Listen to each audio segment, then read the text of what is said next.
Hello everyone. CBSE 12ാം class board പരീക്ഷയിൽ ഈ വർഷം മുതൽ ഓൺ സ്ക്രീൻ മാർക്കിംഗ് അവതരിപ്പിക്കാൻ ഒരുങ്ങുകയാണ് CBSE.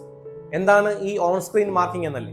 CBSE 12ാം class board exam എഴുതുന്ന വിദ്യാർത്ഥികളുടെ ഉത്തരക്കടലാസുകൾ ഇനി മുതൽ പേപ്പർ ഉത്തരക്കടലാസുകളായല്ല, മറിച്ച് അവയുടെ സ്കാൻഡ് പകർപ്പുകൾ ഓൺലൈനായിട്ടാണ് അധ്യാപകർ കറക്റ്റ് ചെയ്യുന്നത്.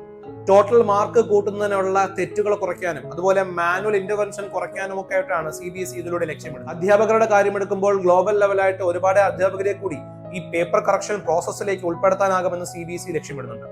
അതിനോടൊപ്പം തന്നെ അധ്യാപകർക്ക് അവരവരുടെ സ്കൂളിൽ ഇരുന്നു കൊണ്ട് തന്നെ ഓൺലൈനായിട്ട് ഈ ഉത്തരക്കടലാസുകൾ കറക്റ്റ് ചെയ്യാനാകും. കറക്ഷൻ സെന്റേഴ്സിലേക്കുള്ള ട്രാൻസ്പോർട്ടേഷന്റെ ബുദ്ധിമുട്ടുകൾ ഇതിലൂടെ അധ്യാപകർക്ക് ഒഴിവാക്കാനാകും. ഓൺലൈൻ കറക്ഷൻ എന്നൊക്കെ കേൾക്കുമ്പോൾ അധ്യാപകർ പേടിക്കേണ്ട ഒരു ആവശ്യവുമില്ല. അതിന് കൃത്യമായിട്ട് CBSE മൾട്ടിപ്പിൾ ട്രയൽ റണ്ണുകളും ഇൻസ്ട്രക്ഷണൽ വീഡിയോകളും ട്രെയിനിങ് പ്രോഗ്രാമുകളൊക്കെ ഉൾപ്പെടുത്തിക്കൊണ്ട് തന്നെയാണ് എല്ലാം പ്ലാൻ ചെയ്തിരിക്കുന്നത്. CBSE 10ാം ക്ലാസ് ഉത്തരക്കടലാസുകളുടെ മൂല്യനിർണ്ണയത്തിന് പ്രത്യേകിച്ച് മാറ്റമൊന്നുമില്ല എന്നുള്ളത് തന്നെയാണ് CBSE അറിയിച്ചിരിക്കുന്നത്. അപ്പോൾ എങ്ങനെ ഈ ഓൺ സ്ക്രീൻ മാർക്കിംഗിലേക്ക് വേണ്ടി വിദ്യാർത്ഥികൾക്ക് ഒരുങ്ങാം എന്നുള്ളതാണ് എന്റെ അടുത്ത വീഡിയോ. എങ്ങനെ സ്ട്രാറ്റജി പൂർവ്വം നിങ്ങൾക്ക് ഉത്തരക്കടലാസുകൾ എഴുതാം എന്നുള്ളത് എന്റെ അടുത്ത വീഡിയോയിൽ നിങ്ങൾക്ക് കാത്തിരിക്കാം. ഈ വീഡിയോ ഇൻഫോർമേറ്റീവ് ആയിട്ട് തോന്നുന്നുണ്ടെങ്കിൽ നിങ്ങൾ മറ്റുള്ളവർക്ക് ഷെയർ ചെയ്യുക, ചാനൽ ഫോളോ ചെയ്യുക, സബ്സ്ക്രൈബ് ചെയ്യുക. Thank you so much.